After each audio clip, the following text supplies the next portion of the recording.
Or, ce soir, nous avons Khalil, qui est maître praticien en PNL, Tout à fait.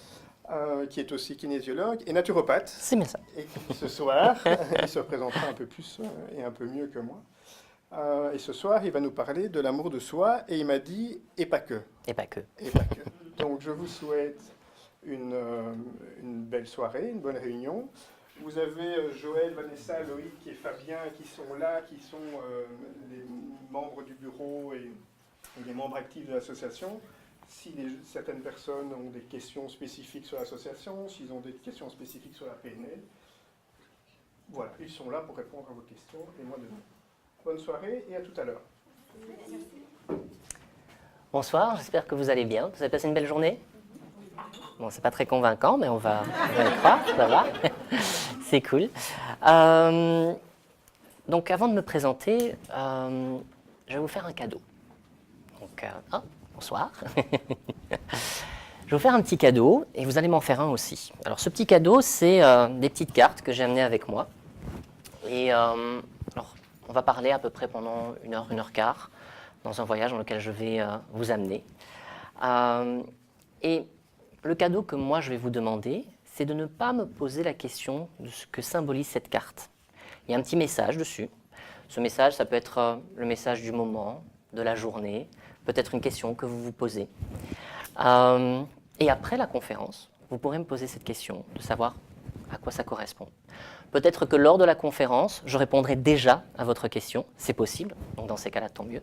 Et pour les autres, eh bien, vous me voyez après la conférence. Ça va? Ok, super.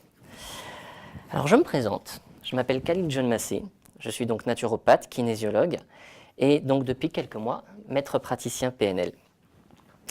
Alors, le titre de cette conférence, c'est « La vie est une histoire d'amour avec soi ».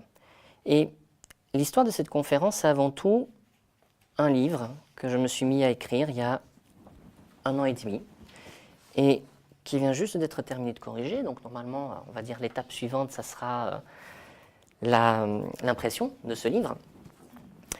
Et j'ai essentiellement écrit ce livre pour moi. Alors c'est très égoïste, parce que normalement on écrit un livre pour les autres, pour ce qu'on a peut-être à transmettre. Mais ce qui était important pour moi, essentiellement, c'était de remettre toutes mes idées en ordre. Après à peu près 16 ans de formation, de cours, de consultations, de conférenciers rencontrés, on a beaucoup de choses en tête. Et à un certain moment, on ne sait pas très bien dans quel sens il faut prendre toutes les informations. Quand j'étais plus jeune, quand j'avais 18 ans, c'est-à-dire il y a à peu près 4 ans, c'est quoi ce rire? Ah, gourmande. Peut-être après, ouais.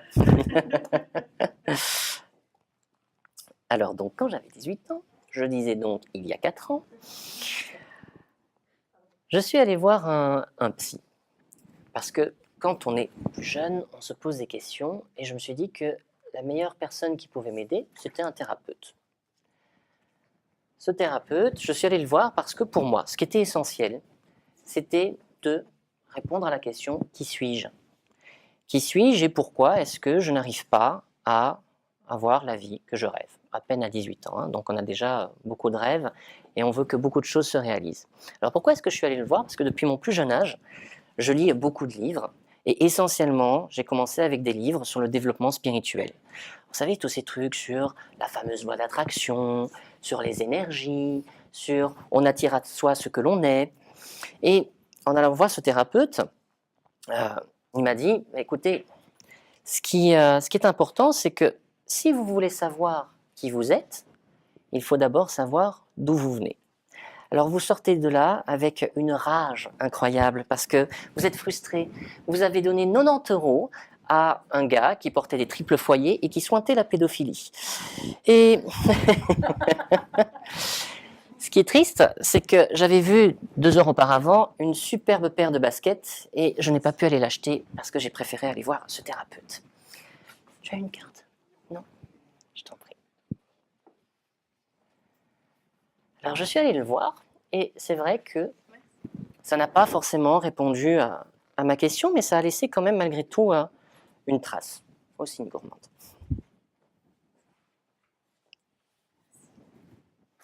Ah, tu as déjà. Hop, de ce côté-là, on a. Et ici, on a. Ah. Alors vous pouvez lire votre carte, bien évidemment. Alors, je suis allé le voir, effectivement, j'ai reçu cette information-là, et je me suis dit, bon, c'est quand même particulier parce que tous les livres que j'ai pu lire dans le développement spirituel, puis après par la suite dans le développement personnel, en psycho, etc., me disaient toujours la même chose. Apprenez à avoir confiance en vous, aimez-vous. Ok, mais concrètement, on fait comment? Qu'est-ce qu'on fait pour avoir confiance en soi?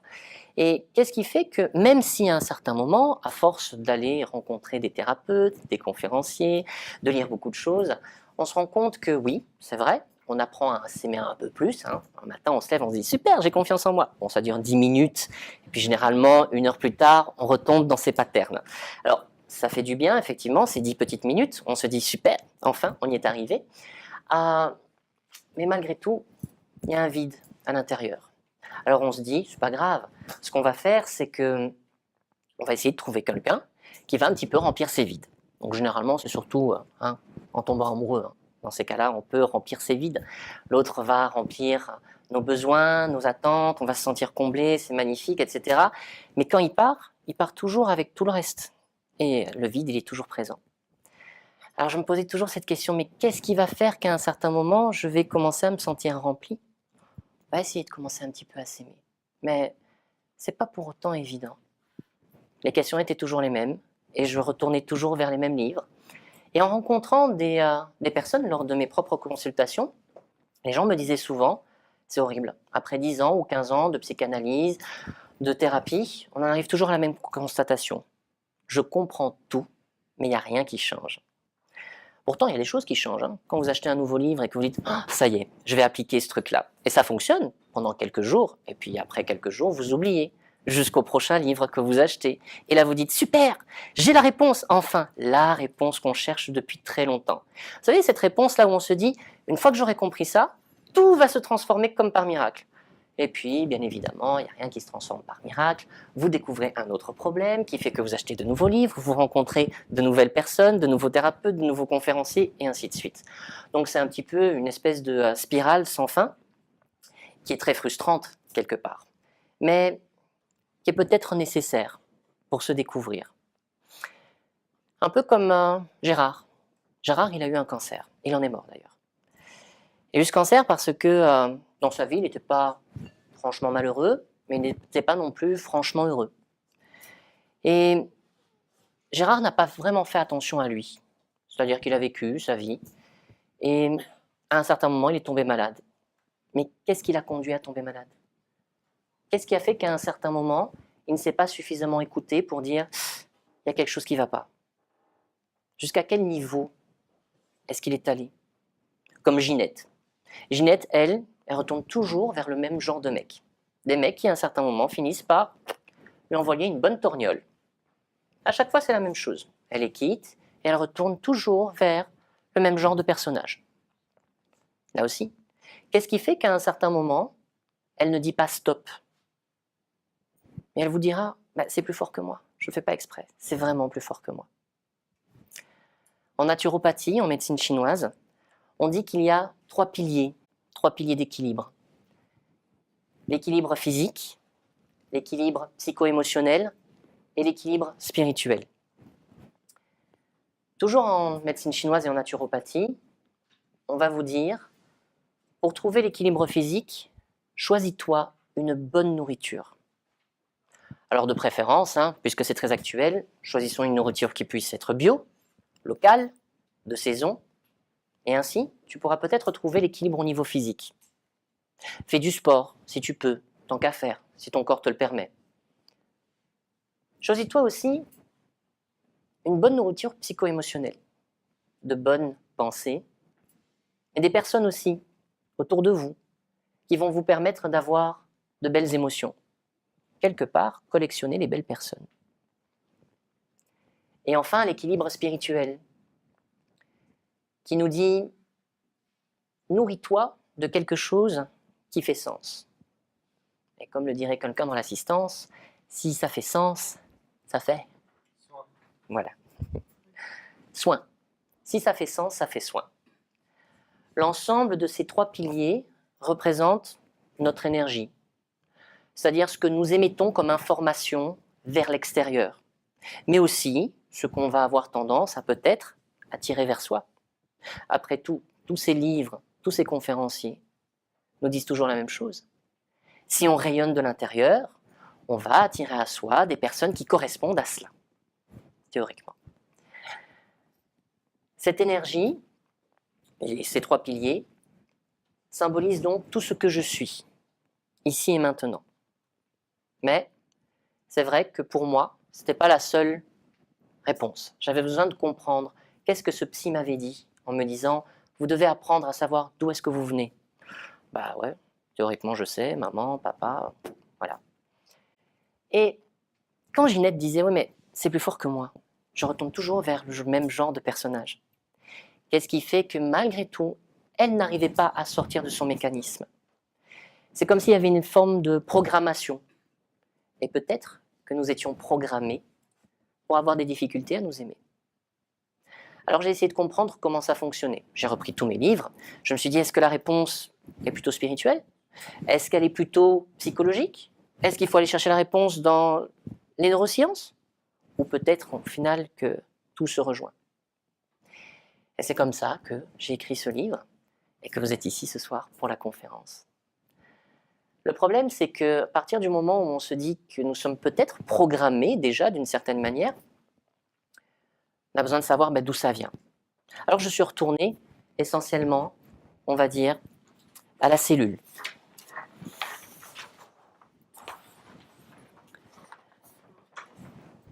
Depuis des milliers d'années, nous sommes constitués de la même façon.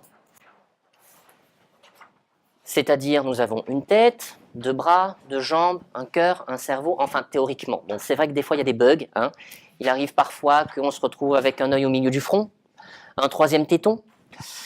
Mais généralement, c'est plus ou moins la même chose depuis des milliers d'années. Et ce corps est constitué de cellules.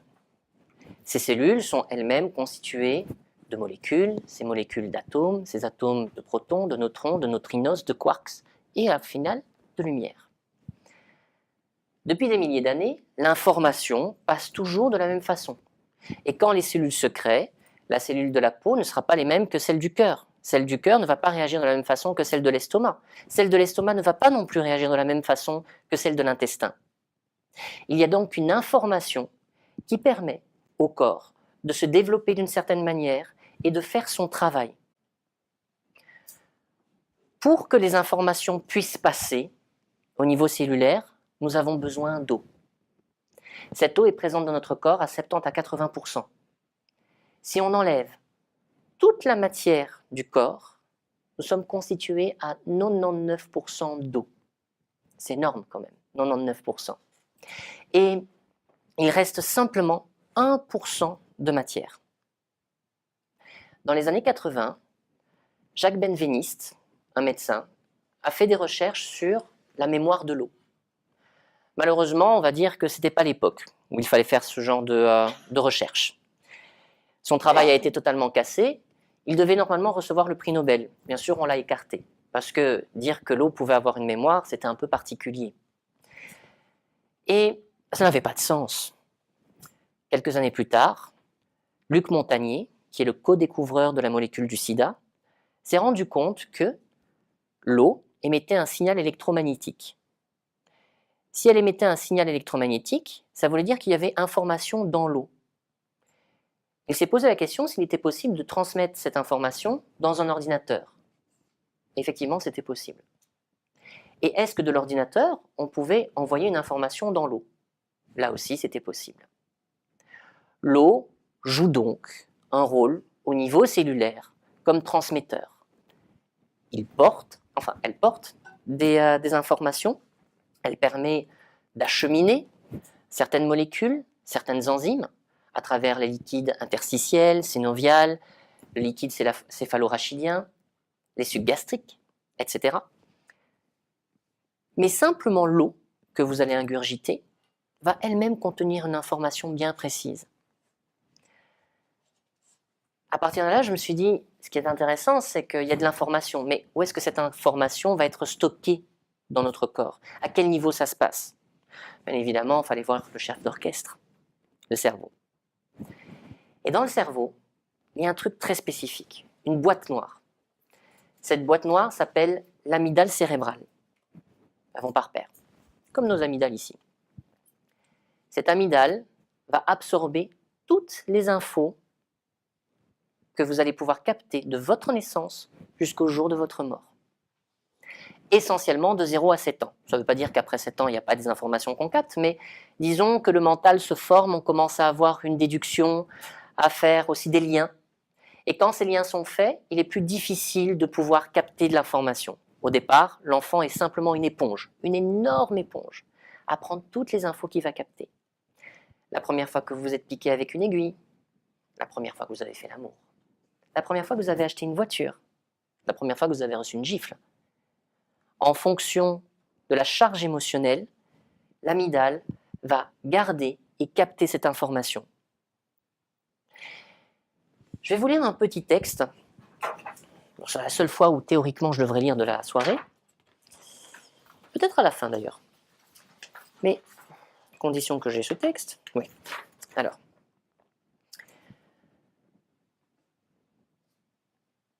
Dans les années 2009, certains scientifiques ont fait des recherches à savoir si ce que nous vivions au niveau psychologique pouvait avoir un impact sur notre physique. Et si cette information pouvait se retrouver quelque part dans le corps. On s'est rendu compte que des personnes qui avaient vécu des stress physiques ou psychologiques finissaient par avoir un dérèglement au niveau de certaines hormones. Et que ces hormones produisaient, on va dire, une forme de protéine qui se greffait au niveau de l'ADN. En 2009, une équipe de l'université McGill à Montréal, alors ça se retrouvera justement dans le livre, donc une petite partie que je vous fais cadeau ce soir, effectue des recherches sur les traces génétiques que laissent les abus sexuels dans l'enfance. Un article a été publié dans la revue Science et Vie et à propos de cela, et explique les diverses conséquences qu'il y aurait. Selon Moshe Sif, bon, lui malheureusement il a perdu un petit peu la loterie des prénoms, hein. L'un des auteurs de l'étude, il dit « Les abus sexuels entraînent un marquage chimique dans l'hippocampe, donc une zone du cerveau. Ce marquage empêche les gènes de s'exprimer. Normalement, il y a de ce fait-là une réponse altérée au stress. Les victimes d'abus présentent toutes une baisse de l'expression du gène impliqué dans la réponse au stress, ce qui explique la vulnérabilité et les tendances suicidaires chez ces personnes-là. Ainsi, si l'information endogène influence les réactions du corps, les influences exogènes vont aussi avoir une réaction déterminée. » Toujours dans la suite de cette étude continue en 2012, les recherches montrent que les maltraitances dans l'enfance laissent une trace dans l'ADN, jusqu'à la 3e génération. C'est ainsi que l'équipe a observé que l'ADN d'une petite fille d'une femme qui avait été violée par son père portait les mêmes modifications épigénétiques que sa grand-mère, et que les modifications étaient beaucoup plus importantes que chez la mère et la grand-mère. La petite fille issue du produit de l'inceste et qui n'a jamais été violée porte la plus grande cicatrice dans le génome de ses cellules. Ainsi, suite à cette étude-là, on s'est rendu compte que les enfants qui étaient issus de viols pouvaient finir par devenir eux-mêmes des violeurs. Ou bien pouvaient devenir des sauveurs, c'est-à-dire travailler dans des structures qui permettent justement d'aider les personnes victimes de viols, ou tout simplement devenir avocat, ou thérapeute. Et on se rend compte que de ce fait-là, si, quelque part, un abus psychique ou physique va se marquer au niveau de l'ADN, quelles sont les autres informations, sans vivre des traumas, mais en ayant vécu peut-être, on va dire, une forte réaction émotionnelle, vont se greffer au niveau de notre propre ADN. Alors forcément, là, tout à l'heure j'en ai parlé ici, de l'épigénétique. L'épigénétique, c'est le fait que, par exemple, lorsqu'on va donner de la gelée royale à une abeille, elle va devenir une reine. Ça veut dire que la nourriture va modifier sa structure génétique. Pour nous, c'est la même chose. On s'est rendu compte qu'en tant qu'être humain, dans ces études liées à l'épigénétique, ça fait à peu près 4-5 ans dont on en parle réellement.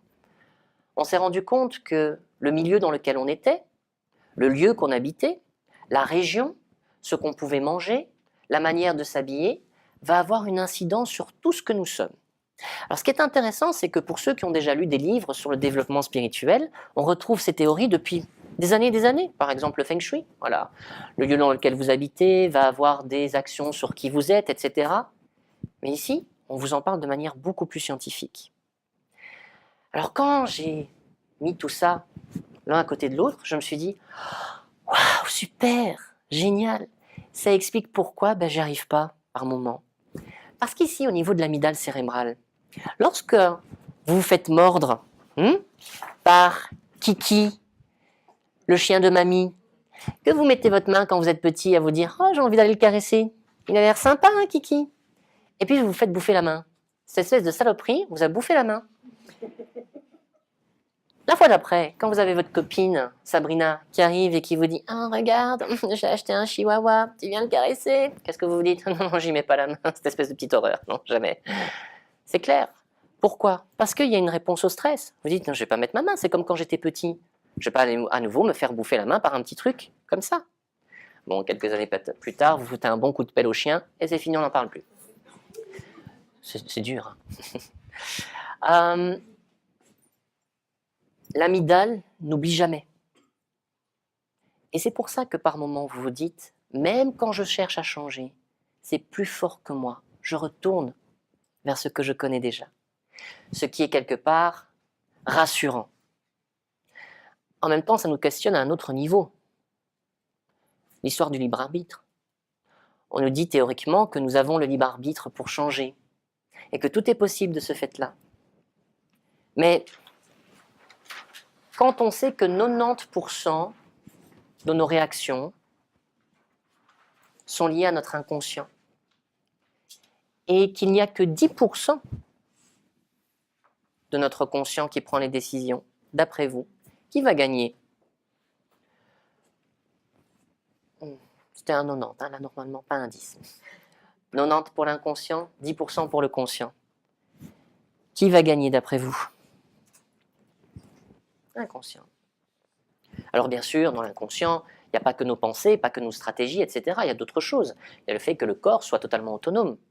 Nous avons donc cette capacité, sans nous en rendre compte, à pouvoir avoir tous ces échanges au niveau cellulaire, à avoir aussi donc, le fait qu'on va cligner les yeux, qu'on peut parler et marcher en même temps, qu'on peut conduire et penser, ou être au téléphone.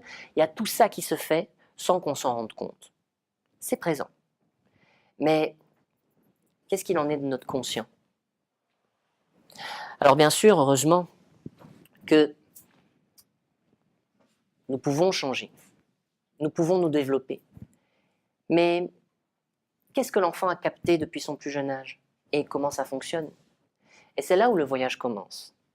Quelque part, si la vie est une histoire d'amour avec soi, alors je suis conscient que je ne maîtrise pas forcément tout.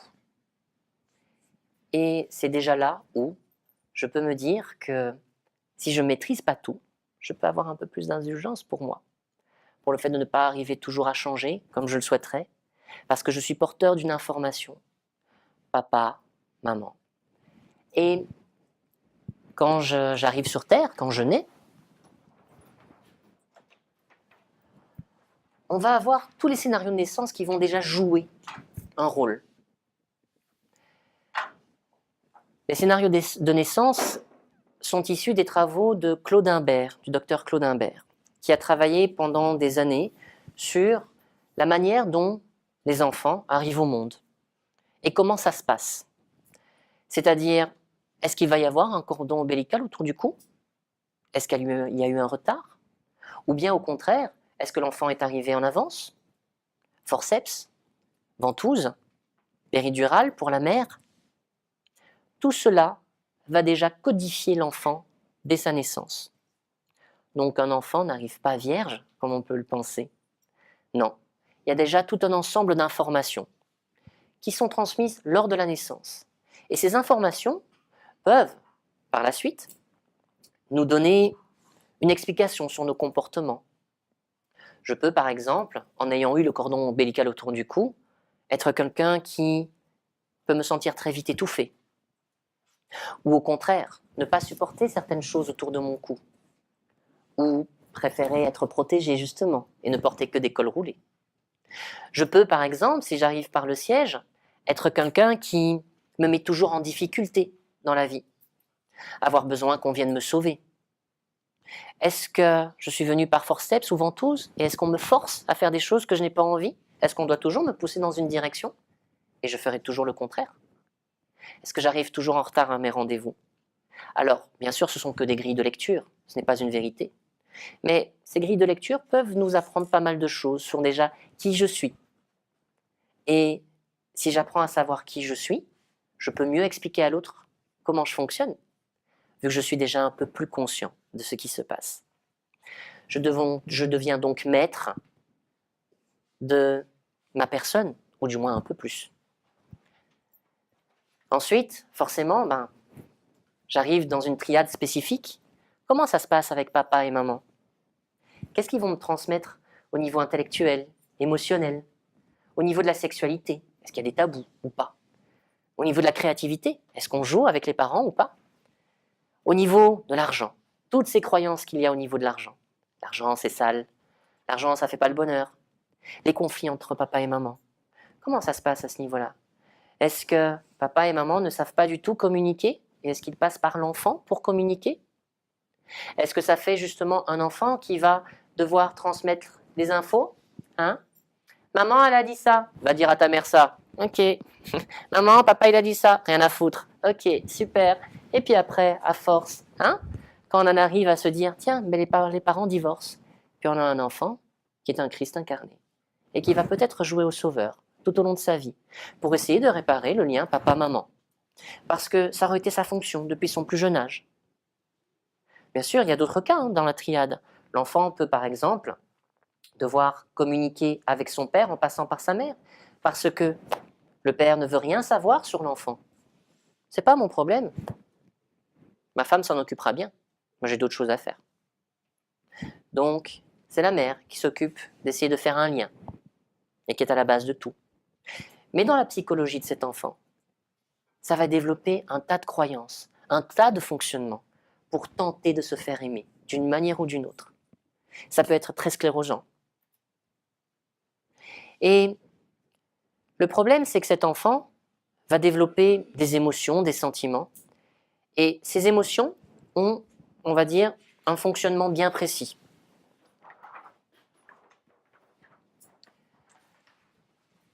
Quand les émotions se créent, il y a création de néopeptides au niveau du cerveau. Ces néopeptides vont pénétrer la cellule. Et lorsque ça pénètre la cellule, l'info va passer au niveau de la cellule. L'émotion est donc greffée au niveau cellulaire et intracellulaire par l'intermédiaire de l'eau dans le corps. Et cette eau, qui véhicule l'information, va créer des cristaux. Et ces cristaux vont se condenser.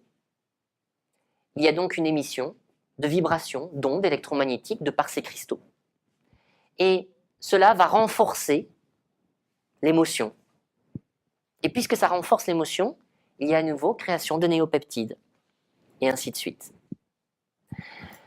Cet enfant qui vit ses émotions n'aura pas de ce fait-là facile à pouvoir sortir d'un fonctionnement. Parce qu'on lui inculque depuis son plus jeune âge à fonctionner d'une certaine manière, avec des valeurs, des croyances, des capacités, tout ce qu'on retrouve d'ailleurs en PNL. Les émotions dont on parle le plus souvent sont la joie, la colère, la tristesse, la peur. Pour moi, il n'y a que deux émotions, la joie et la peur.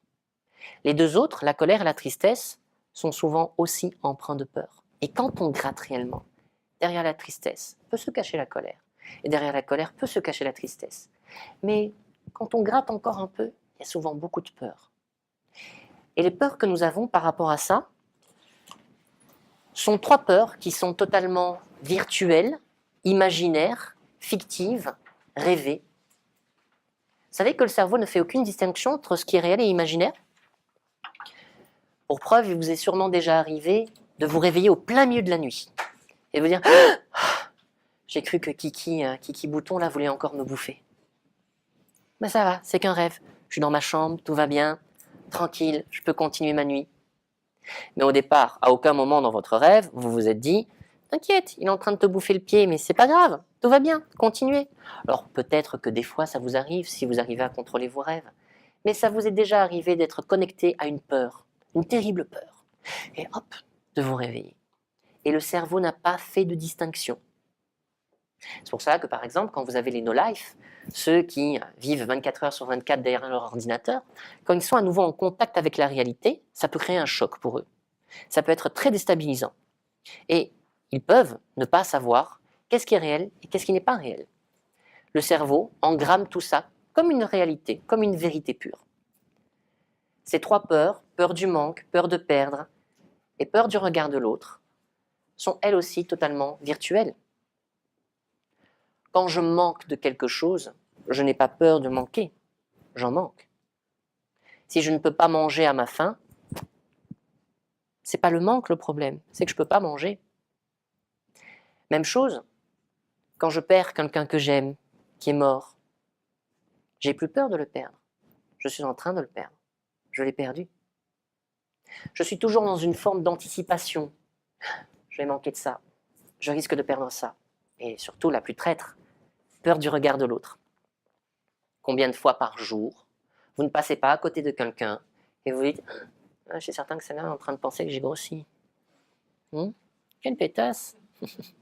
Tiens, ben celui-là, ouais, non, mais je suis certain, ouais, non, mais attends, il est en train de penser ça de moi, ça et ça. Pourquoi il me regarde comme ça, l'autre? Ah, c'est ça, ouais. On a toujours peur de ce jugement. Mais qui est en train de juger? L'autre ou vous? Bien souvent vous. L'autre, c'est possible qu'il juge. Mais concrètement, vous pouvez y faire quelque chose? Vous pouvez l'empêcher de penser? Oui, vous pouvez le buter, oui, ça c'est sûr. C'est un peu radical. Et puis de toute façon, ça ne changera rien. Vous trouverez de toute manière un autre bourreau, d'une manière ou d'une autre. Alors si la vie est une histoire d'amour avec soi, je peux être conscient que, ouais, je vis selon ces trois peurs. Et que si je m'affranchis de mes peurs, je peux commencer à apprendre à vivre avec un peu plus de joie. Peut-être un peu plus, mais c'est déjà pas mal. Bien sûr, cet enfant va développer, à cause de ces émotions-là, des croyances bien spécifiques. Au départ, on va transmettre à l'enfant des valeurs. Alors ça va faire plaisir à tous nos copains PNListes. Au final, les valeurs, ça pourrait être quoi? Ça pourrait être comme des croyances très profondes qui sont véhiculées de génération en génération.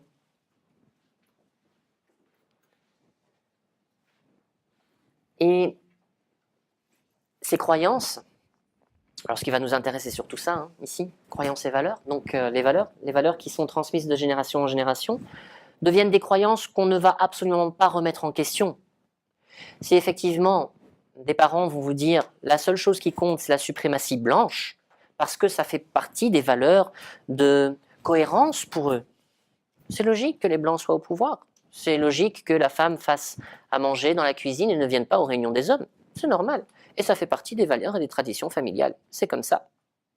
Et peut-être que l'enfant répétera ça bêtement. Ou peut-être qu'il voudra devenir à un certain moment un rebelle et dire « non, moi je vais faire tout le contraire ». Mais peut-être qu'en faisant tout le contraire, il fera exactement la même chose. Il sera simplement ses parents, mais comment on dit encore? En plus moderne. Et donc bien souvent, des comportements que vous avez absolument voulu fuir, vous finissez par les faire. Combien de fois ça vous arrive pas de dire « non, mais je voulais pas faire ça comme ma mère, mais au final je suis exactement comme elle. Je voulais pas être comme mon père, mais je fais exactement la même chose que mon père. » Donc, oui, effectivement, la seule chose qui change, c'est l'époque, c'est tout. Mais cet enfant qui continue à grandir et à se développer avec ses croyances et ses valeurs-là, il va mettre en place toutes des stratégies spécifiques pour essayer, quoi qu'il arrive, de se faire aimer. Soit il va faire plaisir au clan, c'est-à-dire faire en sorte que justement, il soit fidèle à ses valeurs et à ses croyances. Soit au contraire, comme je le disais, il va essayer d'être le loup solitaire, qui va d'une manière ou d'une autre essayer lui-même de recréer son propre clan. Mais toutes les stratégies, sans exception, seront toujours pour essayer de se faire aimer. Je vais rendre service à l'autre. Tu vois, c'est bien ce que je fais. Je vais peut-être faire en sorte d'être toujours à l'écoute. Ah, je suis là, je t'écoute. Vas-y. Déverse tout ce que tu as besoin de déverser. J'en ai rien à foutre, mais c'est pas grave. Je suis là pour me faire aimer. Mais cet enfant, surtout, qu'est-ce qui se passe au niveau de ses stratégies? Ce qu'il essaye surtout de faire et de maintenir, c'est de rester dans sa zone de confort. Parce que sa zone de confort, il la connaît. Vous-même, vous connaissez votre zone de confort. Si toute votre vie, vous avez vécu ici dans cette pièce, et que je vous dis de l'autre côté, il y a des arbres, il y a des rues, etc., pas grave, je reste là où je suis. Bien sûr, je peux avoir la curiosité. Mais ce n'est pas toujours rassurant, hein, ce qu'on ne connaît pas. Alors, quand on a envie d'aller vers une nouvelle zone de confort, on doit d'abord aller dans la zone de turbulence, la zone de panique, et ça, on aime moins. Alors on se dit, ok, j'ai un studio, mais j'ai envie d'un super bel appartement, voire peut-être même Versailles, si c'était en vente. Ça peut être sympa. Alors, on va passer de la zone de confort à la zone magique. Et de la zone magique à notre zone de confort primordiale. Et on va faire des allers-retours. Parce qu'au départ, c'est pas confortable. Et ce qui nous dérange, c'est la zone de panique. Vous savez, le truc où vous dites, chouette, j'ai rencontré quelqu'un, est totalement différent de ce que j'ai pu rencontrer jusqu'à présent. Mais il y a un truc qui cloche là, je suis certain. Ouais, s'il le faut, il a déjà buté quelques femmes. Ouais, s'il le faut, il cache des cadavres. Non, c'est bon, on arrête, je vais pas aller là. Mais peut-être qu'en se donnant la possibilité de sortir de cette zone de confort, d'affronter la zone de panique, alors je peux accéder à cette zone magique, oser faire quelque chose qui soit différent pour moi et par amour. Alors si la vie est une histoire d'amour avec soi, alors j'ose m'aventurer au-delà de ma zone de confort, dépasser la zone de turbulence et atteindre ma zone magique. Mais ça prendra du temps parfois, parce qu'on va faire ces allers-retours de nombreuses fois. Et quand on arrivera dans la zone magique, cette zone magique, la première fois que vous arrivez dans votre nouvel appartement, vous dites « ouais, c'est génial !» Au bout de quelques temps, ça devient à nouveau votre zone de confort. Mais cette zone de confort, si on ne bouge pas, qu'est-ce qu'elle deviendra par la suite? Une zone de médiocrité. Parce que vous n'osez plus. Il n'y a plus d'aventure. Et si cet enfant, en se développant, en devenant un jeune adulte, ne se permet pas à un certain moment d'aller à l'aventure, il restera exactement là où il est. Heureusement, la vie va venir le secouer. Pour sortir de cette zone de confort, il va être nécessaire à un certain moment de savoir exactement comment est-ce qu'on fonctionne. Et quelles sont les blessures que nous avons depuis longtemps? Comment est-ce qu'on a appris à vivre avec ces blessures? Et comment est-ce qu'on a tendance aussi à jouer avec ces blessures? Parce que nous avons un comportement, comme je le disais tout à l'heure, nous mettons plein de stratégies en place pour pouvoir nous faire aimer. Et les premières stratégies que nous avons, et que vous connaissez peut-être déjà, sont en rapport avec les 5 blessures qui nous empêchent d'être nous-mêmes, de Lise Bourbeau. Enfin, disons que surtout Lise Bourbeau s'est largement inspiré et a repris tous les travaux d'un naturopathe des années 30 qui avait cartographié en fait déjà cela. Il avait 4 blessures, lui. L'abandon, le rejet, la trahison et l'injustice. L'humiliation n'en faisait pas partie. Elle a repris tout ça, remis au goût du jour. Effectivement, c'est très intéressant. Et on retrouve donc ces 4 blessures. Donc, d'abord l'abandon, parce qu'en quittant ma zone de confort, je sors de mes dépendances. Quelque part, je me permets de devenir autonome vu que j'ose faire un pas vers l'extérieur. Mais n'oublions pas que j'ai toujours besoin, d'une manière ou d'une autre, d'avoir les autres qui vont venir remplir mes attentes, qui vont venir remplir mes besoins. Mais quand je décide de me dire « je suis le seul responsable de mes propres besoins », alors je peux commencer à devenir autonome. Et pour devenir autonome, je dois d'abord quitter le sentiment d'abandon et donc de dépendant.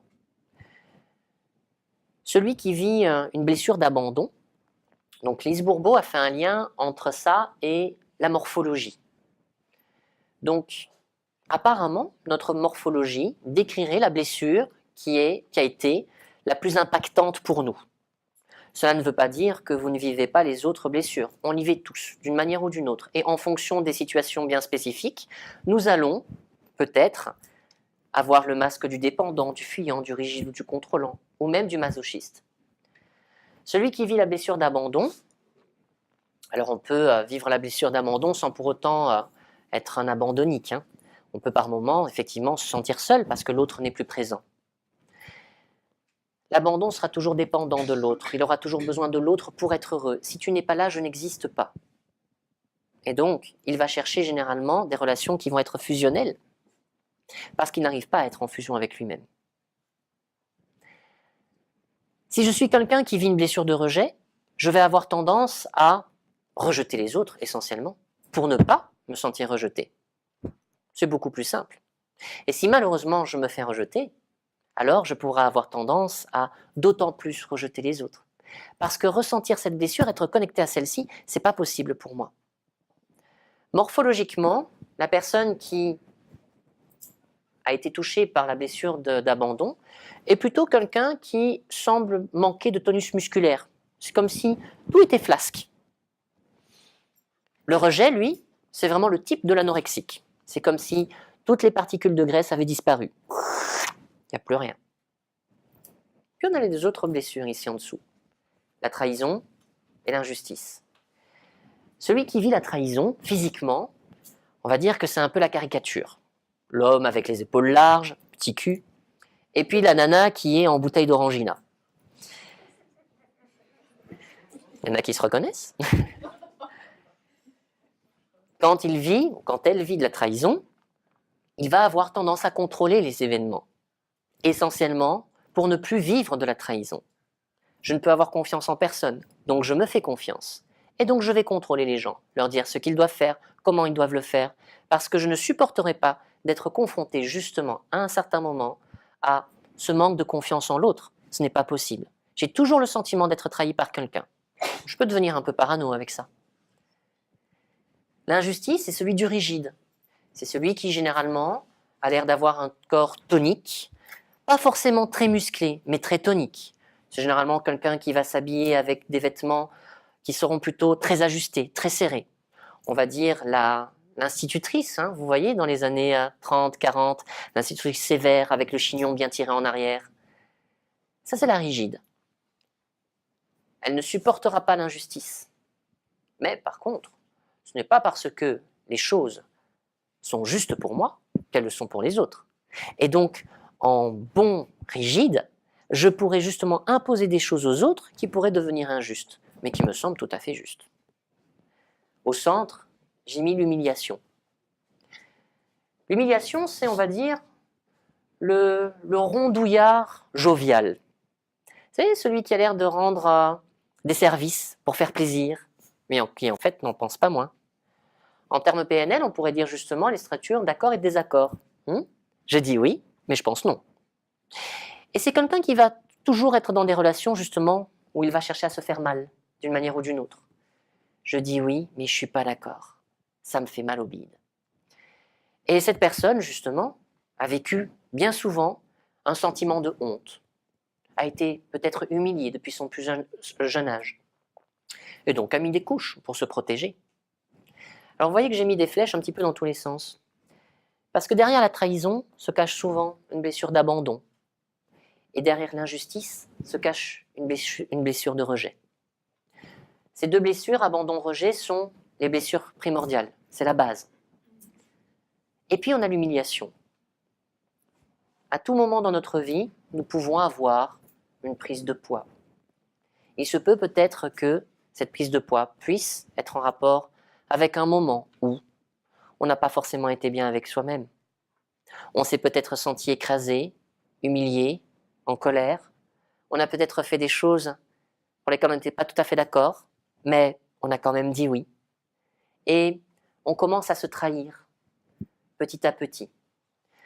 Comme je le disais, on peut tous incarner ces blessures et on va jongler avec ces blessures tout au long de notre vie.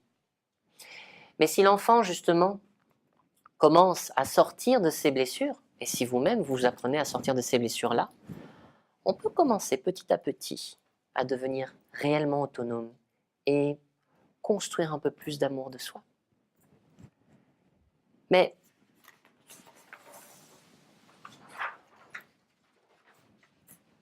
s'aimer et trouver cette confiance en soi, c'est faire la distinction entre mes capacités, mes compétences et une réelle confiance en soi.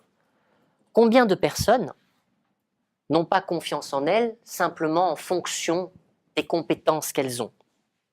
Je fais superbement bien à manger. Je suis un amant incroyable.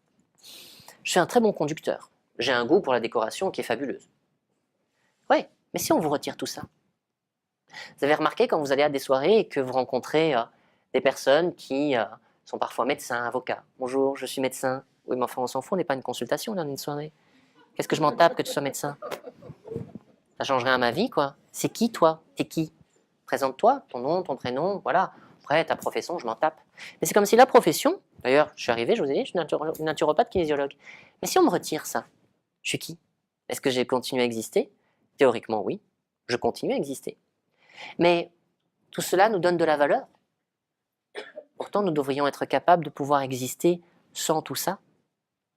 Bien sûr que ça donne du sens. Et ça fait du bien de pouvoir aussi exister à travers notre job. Et se dire, je suis bon dans ce que je fais. Chouette. Ça nous permet de nous estimer. Mais de 0 à 10, quelle est la confiance que vous avez en vous? Vous pouvez évaluer? Et de 0 à 10, 10 étant le maximum, combien d'amour en vous avez-vous, pour qui vous êtes? Souvent, il peut y avoir une différence. Puis vous pouvez faire une moyenne, et vous voyez où est-ce que vous vous trouvez. Et ça, c'est l'estime que vous avez de vous-même. Sans amour de soi, il ne peut pas y avoir estime de soi. Et il ne peut pas donc y avoir confiance en soi. Et quand je commence à avoir confiance en moi, en dehors de mes compétences, c'est-à-dire pour qui je suis, simplement, tiens, ben, je suis juste moi. C'est énorme. Parce que je suis unique. Nous sommes tous uniques. Qu'est-ce que je suis capable de pouvoir apporter, de m'apporter à moi et dans le monde qui est autour de moi? En dehors de toutes mes autres compétences, sans mon métier, sans tout ce que j'ai pu développer parce que je l'ai appris à l'école, lors de formations, de cours. Qu'est-ce qui fait que je suis moi et que je suis unique? Et ça, c'est inestimable. À partir du moment où je prends conscience de soi, de ça, à ce moment-là, effectivement, la vie peut commencer à devenir une histoire d'amour avec soi. Bien sûr, il y a quand même encore un petit obstacle. Et l'obstacle, c'est l'ego. Alors vous avez sûrement lu beaucoup de livres qui vous disent, surtout dans le domaine spirituel, hein, dans le bouddhisme on le dit, il faut tuer l'ego. Mais l'ego est aussi nécessaire que le carburant dans une voiture. Et il faut distinguer l'ego de la blessure d'orgueil. Vous savez, l'ego il est nécessaire parce que grâce à lui, on peut par exemple se dire « Ouais, je suis capable de faire ça. Je peux me dépasser et je peux essayer de transcender une situation. Je peux me faire confiance. Je peux me dire « Pourquoi pas, essaye, on verra bien. Qu'est-ce qui peut t'arriver ?» Mais l'orgueil dira « Ah oui, mais toi tu as fait ça, mais bon, c'est rien. Moi je te fais ça 10 fois au petit déjeuner, quoi. T'es vraiment trop con. » Et l'orgueil vous dira « En même temps, on est bien d'accord, c'est sympa ce que tu fais dans la vie, mais bon. Moi, quoi, tu vois ?» L'orgueil sera toujours en comparaison. Soi et l'autre. Je suis mieux que toi. L'ego n'a pas besoin de ça. Il est peut-être juste en compétition avec lui-même, en se disant « Ok, je peux être capable de dépasser quelque chose, réellement. » Le problème, c'est que souvent, l'orgueil a des attentes. Vous savez, les fameuses attentes dont on a parlé tout à l'heure. J'attends de l'autre qu'il me rende heureux. Et dans ces cas-là, la personne peut être atteinte de stacosite aiguë. Vous savez ce que c'est que la stacosite aiguë? Vous avez déjà entendu parler ou pas? Non, chez les Canadiens, on appelle ça la stacose. C'est à cause de mon mari si ça va pas. C'est à cause de ma fille si ça va pas. C'est à cause de mon job. La stacosite aiguë. Et quand on arrête et qu'on sort de ça, qu'on n'est plus dans cette stacosite aiguë, c'est plus à cause de l'autre, mais peut-être que je suis un peu responsable de ce que je vis. Qu'est-ce que j'ai permis? Qu'est-ce que j'ai permis de rentrer dans ma vie? En quoi est-ce que j'ai vraiment fait preuve d'amour pour moi si j'ai accepté que ça n'aille pas dans mon couple, si j'ai accepté à un certain moment de me faire maltraiter au travail, si j'ai accepté de tomber malade, alors on va se dire, oui, mais bon, je suis pas responsable si j'ai une maladie. Peut-être pas totalement, mais il y a peut-être un petit pourcentage qui fait que. Comment est-ce que j'ai pris soin de moi et à quel niveau? Et c'est là où, quand on sort des attentes, on va plonger dans l'ombre. Tout ce qu'on cherche à cacher. Vous savez, cette fameuse pièce à la maison où on fout notre bordel, on se dit, tout est en ordre, regarde. Bon, il y en a qui ont des très grosses pièces avec beaucoup de bordel. Mais toute cette ombre qu'on veut absolument pas montrer aux autres. C'est pas facile de dire par moment que, ouais, j'ai des envies suicidaires. Oui, c'est vrai, parfois je suis déprimé. C'est pas facile non plus de dire, par moments, je déteste le monde. Il y a des moments, j'ai juste envie que les choses s'arrêtent. Par moments, je pleure très souvent chez moi à la maison. Mais on n'en parle pas. Parce que la seule chose qui compte, c'est l'image qu'on va donner à l'autre. Parce qu'on a peur de ce que l'autre va encore penser de nous. Il ne faut surtout rien montrer. Il faut être lisse, parfait. Et surtout, mettre ce qu'on appelle un voile de lumière. Le voile de lumière qui dit, regarde, comme tout va bien. Ah ben oui, mais moi je suis allée en consultation et depuis, c'est magique. Oui, mais si c'est si magique que ça, pourquoi est-ce qu'on n'en parle pas de ça? Parce qu'il n'y a rien à dire. Il y a beaucoup de choses à dire sur notre ombre. Si la vie est une histoire d'amour avec soi, alors peut-être que, en embrassant mon ombre, je me permets de devenir un peu plus authentique. Parce qu'elle fait partie de moi, elle existe. Et c'est un tout. Je ne suis pas juste cette lumière qui est là. Un jour, j'ai rencontré quelqu'un qui m'a dit moi, je suis une colonne de lumière. Je me dis ah ben ça alors, ça c'est cool. Putain, merde quoi. Je me dis ça fait des années que je suis en train de travailler sur moi. Il n'y a rien. EDF n'est pas passé. Et cette ombre, il est temps peut-être justement juste de l'accueillir. Dire ok, ben t'existes, tu fais partie de moi, autant que ma lumière. Et n'oubliez pas que votre lumière est à la mesure de votre ombre. Et votre ombre est à la mesure de votre lumière.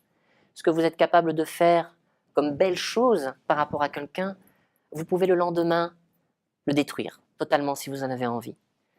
De la même façon. C'est équivalent. Alors se dire, ouais, je suis beau, je suis parfait, je suis comme ci, je suis comme ça, c'est sympa. Mais je peux être aussi la pire des pourritures. Et c'est ok. C'est pas grave. C'est juste de se dire, ça fait aussi partie de moi. Mais quand on commence réellement à développer plus d'amour pour soi, on peut se dire, ça va, c'est à l'aise. Bien sûr, après avoir vu tout ce qui pouvait se passer au niveau des neurosciences, de la psychologie, il y avait quand même encore un domaine qui restait pour moi une grande question. C'était le domaine de la spiritualité, le troisième pilier. Tous ces livres sur le développement spirituel, sur la loi d'attraction. Il y a une croyance qui est véhiculée à travers certaines philosophies comme le bouddhisme, qui dit que nous sommes une âme qui vient faire une expérience humaine sur Terre. Pourquoi pas? Moi en tout cas j'y adhère.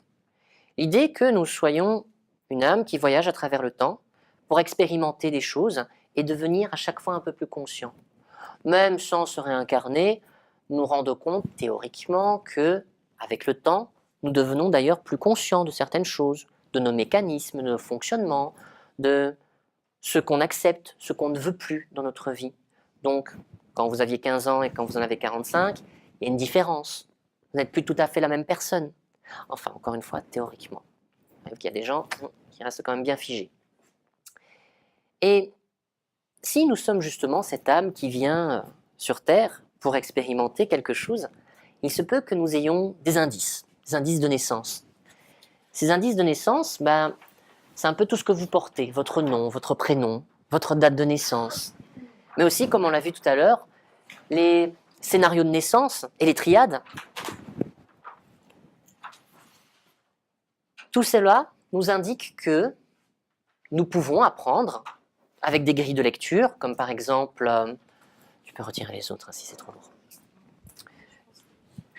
Comme par exemple tout ce qui est... Ça va aller? Ok.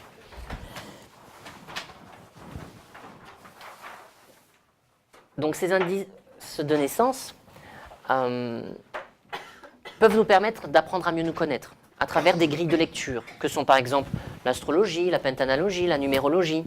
Alors bien sûr, ce n'est que des grilles de lecture et ça vaut ce que ça vaut. Mais parfois, c'est assez étonnant de voir que, quand on utilise ces grilles de lecture, on se rend compte qu'il y a des choses quand même qui clopent. Et c'est intéressant.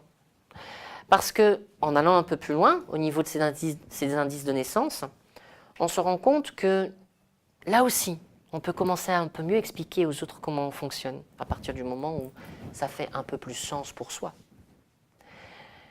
Il est dit aussi que, puisque nous arrivons dans un monde et que nous sommes une âme qui fait une expérience humaine, nous émettons autour de nous une espèce de champ énergétique. Et que ce champ énergétique, c'est tout ce qui touche à cette fameuse loi d'attraction, attire à elle tout ce que je suis. Et donc la vie devient un merveilleux miroir de ce que je suis. Les gens sont le miroir de ce que je suis. L'Institut HeartMath à Londres a fait une découverte il y a à peu près une dizaine d'années. C'est un peu l'effet miroir, mais nous avons toujours besoin d'un miroir déformé pour un peu mieux voir ce que nous sommes. Vous savez, ce truc où on se dit « Non mais moi je ne suis pas quelqu'un qui juge, absolument pas. Quelle est grosse celle-là. Mais trop conne, attends, ça c'est sûr. Moi, juger? Mais attends, mais non, n'importe quoi. Et puis une heure plus tard, vous avez quelqu'un qui vous dit « Oh mais attends, mais toi, t'es complètement médiocre, quoi. Tu vaux que dalle. » Attends, moi je t'aurais jamais jugé et tu me juges? Attends, moi qui fais tout en sorte pour justement faire attention de mettre tous mes accords Toltec en pratique et ne juger personne, et tu me juges? Oui, mais peut-être que quelques temps avant, j'ai aussi jugé. Bon, il y a plein d'autres exemples de ce style-là. Vous savez, ce truc que vous ne supportez pas chez l'autre, vous diriez, mais que vous faites peut-être aussi. Peut-être pas de la même façon, peut-être pas la même intensité, mais vous le faites aussi. À quoi est-ce que ça vous renvoie? À ce champ. Et si la vie est donc une histoire d'amour avec soi, alors je prends conscience que la vie est un miroir géant, un révélateur permanent, dont je suis co-créateur. Oui, parce que je suis co-créateur. Forcément, vu que j'accepte certaines situations, je dis oui. Donc si je dis oui, cela veut dire que j'ai aussi une part de responsabilité. Et à un certain moment, il est peut-être temps que je décide de quel genre de personne est-ce que j'ai envie d'être et quel chemin j'ai envie de suivre. Est-ce que j'ai envie d'un chemin qui soit épineux ou au contraire beaucoup plus léger? Il y a 5 chemins de vie possibles dans la vie. Bon, il y en a peut-être d'autres, mais en tout cas, on en a cartographié 5. Le premier chemin, c'est celui de la victimisation. C'est celui qui est de toute façon résigné. Qu'est-ce que vous voulez que je fasse? Il n'y a rien qui changera de toute façon dans ma vie, c'est comme ça. Je suis né comme ça, je vis comme ça, je vais mourir comme ça. C'est clair que ce n'est pas un chemin facile. Alors beaucoup de gens vont dire « Oui, mais bon, attends, faire de la victimite aiguë, c'est facile. » Si, au contraire, c'est très facile de se plaindre tout le temps. Oui, mais pour celui qui le vit, c'est de la souffrance permanente. Donc c'est un chemin assez difficile. Puis on a le chemin un peu plus facile. C'est là où tout est un drame. C'est celui du tragédien. Vous savez? Il y a une griffe sur ma voiture, mais putain, c'est quoi que je vais devoir le casser? Et vous savez pas me plomber au niveau de mon argent, etc. Oui, bon, 10 minutes plus tard, ça va un petit peu mieux. Mais malgré tout, dans l'instant, c'était une catastrophe. C'est sa vie qu'il était en train de perdre, son identité, sa voiture, quoi, merde. Enfin, vous comprenez quand même bien le truc. Le tragédien. Mais nous, on n'est pas comme ça, bien sûr. Nous, on est dans la perméabilité émotionnelle. Un jour, ça va, un jour, ça va pas. Vous savez, c'est au cours de votre journée, le fax qui ne fonctionne pas, l'ordinateur, on pète un câble. Mais au soir, tout va bien. On retrouve son chéri ou sa chérie et magique.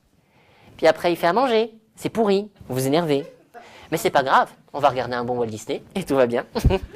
C'est un peu bipolaire. Un peu comme les enfants. Vous avez vu le sketch de Florence Foresti, là, quand l'enfant il pleure. Ah, maman, une pomme. Ah, tout va bien. C'est exactement la même chose. Puis on a le chemin un peu plus facile. Un peu plus facile parce qu'on apprend à lâcher prise. C'est celui qui va dire, ok, je suis confiant. Je ne sais pas pourquoi est-ce que je vis certaines choses, mais bon, voilà. La vie doit avoir un sens que je ne comprends pas forcément tout le temps, mais c'est ok, ça me va. Il doit y avoir un truc. Quelque part, tout a sa raison d'être et tout est parfait dans un monde imparfait. Enfin, le dernier chemin, c'est le chemin le plus facile. C'est celui où on donne du sens à l'expérience. Et là, c'est celui qui est aligné. Il va décoder les choses qui lui arrivent. Il va essayer de comprendre qu'est-ce qui se passe dans sa vie. Ça ne veut pas forcément dire que le décodage est universel. Il va peut-être découvrir que sa maladie peut-être a pour lui un sens, qui ne sera pas forcément le sens de l'autre, mais elle aura un sens pour lui. Il comprendra qu'il n'est pas arrivé là par hasard. Il comprendra que s'il a un accident, ce n'est pas non plus comme ça que ça s'est mis en place. Quels sont tous les événements? À quel moment il n'a pas écouté son intuition? À quel moment il n'a pas écouté cette boussole intérieure, ce GPS qui lui disait « fais pas ça ». Mais bien sûr, le mental a toujours raison. Il va dire « bon, l'intuition c'est gentil, c'est cool, on est connecté, hein, kumbaya my lord ». Mais le mental, c'est important. On nous a appris à grandir avec ça. C'est comme ça qu'on fait les maths, etc. Et puis on ne va pas faire sa comptabilité avec de l'intuition. Hein, ça serait sympa de rajouter un tas de zéros partout, mais concrètement, hein, le comptable, il ne va pas être très content. Et le mental va vous dire, non, non, non, écoute surtout pas ce truc-là, non, non, fais comme tu connais, stratégie, n'oubliez pas, je fais toujours quelque chose parce qu'à un certain moment, c'est plus fort que moi. Et je connais ce truc, je me suis fait mordre par Kiki Bouton, non, je ne remettrai pas ma main. Même si peut-être il y a un truc qui me dit, c'est pas grave, ce chien est en train de mourir là, accompagne-le peut-être, dépasse ta peur, il va peut-être pas te bouffer, bon c'est possible, mais vous avez toujours l'appel.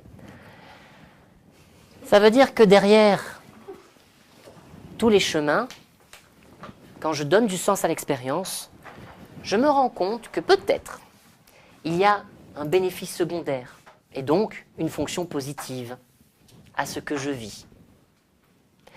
Là, je commence à devenir un peu plus responsable de qui je suis et de ce que je vis. Et donc j'apprends un peu plus à m'aimer de ce fait-là. Enfin, ça me permet de faire des choix, selon le bon, le beau, le vrai, le pur et le juste. Est-ce que le choix que je vais faire ici est véritablement bon pour moi? Réellement?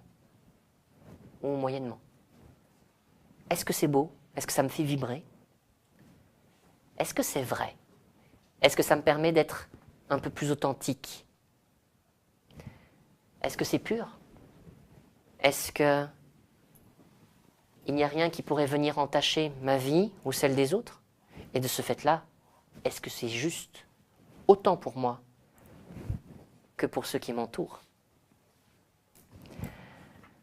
Robert avait un meilleur ami. Son meilleur ami, c'était Gaëtan. Et Gaëtan était en couple depuis 3 ans avec Caroline. Et Robert, il craquait bien sur Caroline. Caroline craquait bien un petit peu sur Robert. Mais Robert et Gaëtan étaient meilleurs amis. Et donc, il n'allait pas casser le couple de son copain. Malgré tout, Robert a couché avec Caroline. Et j'ai dit, c'était bon pour moi, clairement. Ah ouais, elle me faisait vraiment vibrer celle-là.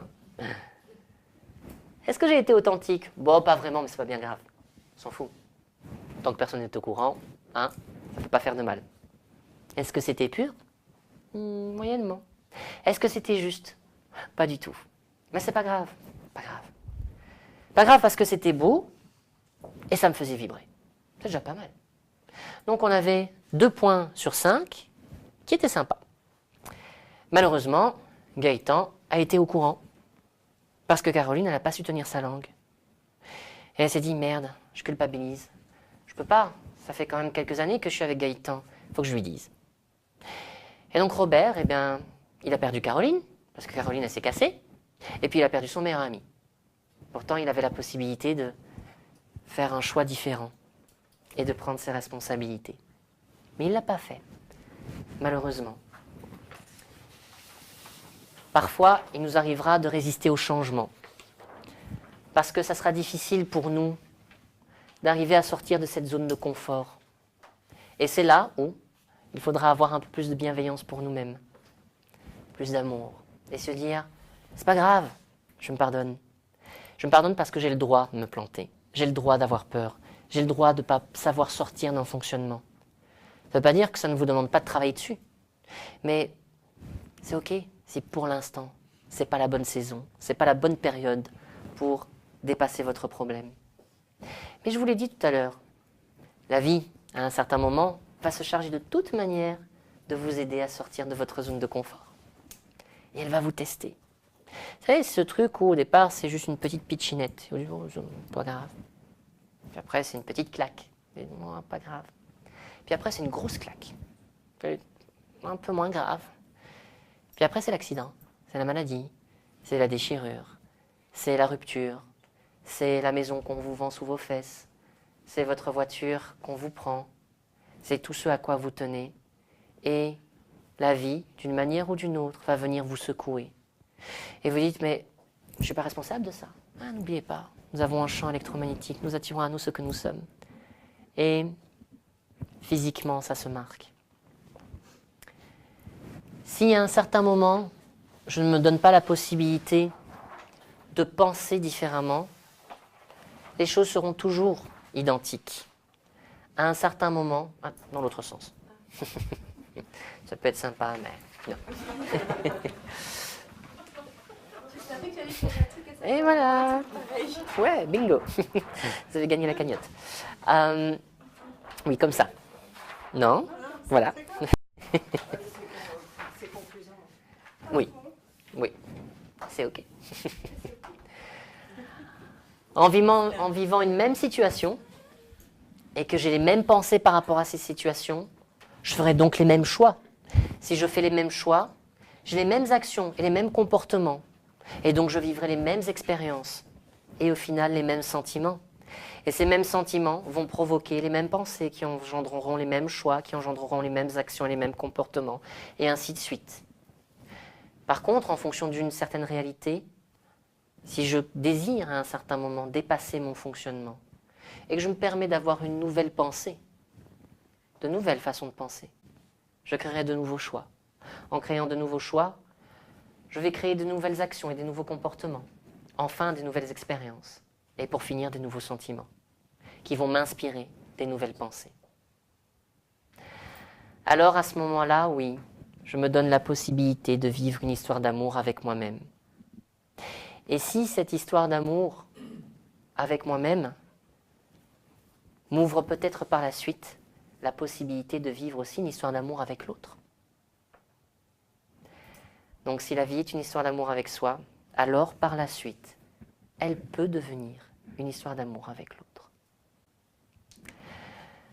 Je vais terminer cette conférence en vous lisant un petit texte, un tout petit texte, enfin deux petites citations. La première, c'est l'introduction d'un film qui s'appelle Sucker Punch. Et ça dit ceci. Chacun de nous a un ange ou un gardien qui veille sur nous.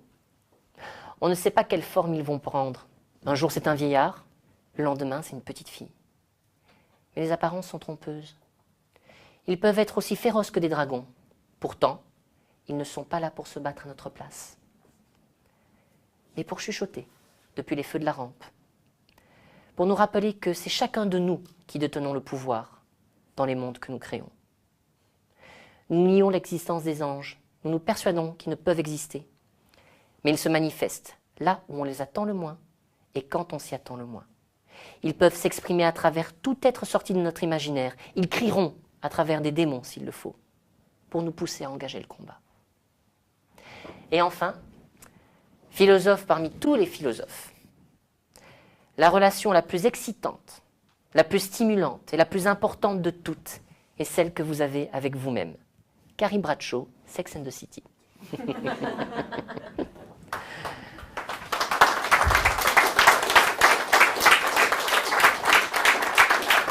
Merci beaucoup. Bien voilà, on est arrivé au terme de cette conférence. Je vous remercie de m'avoir accompagné, de m'avoir écouté. Si vous avez maintenant des questions, eh bien, je vous écoute. Sinon, je vous souhaite une magnifique soirée. Et puis, on se retrouvera peut-être ici ou ailleurs. Voilà, merci beaucoup.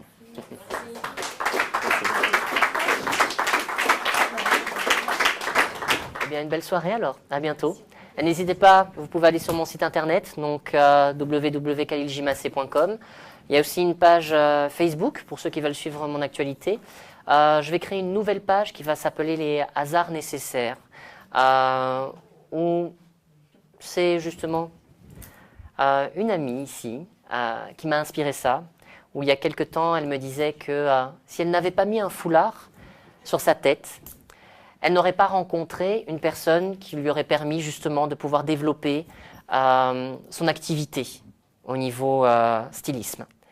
Et je me dis, ça n'a tenu qu'à ça, à un foulard. Et parfois, notre vie va être transformée juste parce qu'on aura fait une seule action. Et cette action sera déterminante pour tout le reste. Alors j'avais envie de créer une page justement où chacun peut y déposer, ou plutôt un groupe, où chacun peut y déposer son hasard nécessaire. Voilà. Si je n'avais pas fait ça, je ne vivrais pas ça aujourd'hui. Ça peut être inspirant pour les autres, parfois motivant, et puis quand tout d'un coup on se sent un petit peu perdu, on peut aller relire ça et voir que ça peut arriver pour tout le monde. Voilà. Merci beaucoup.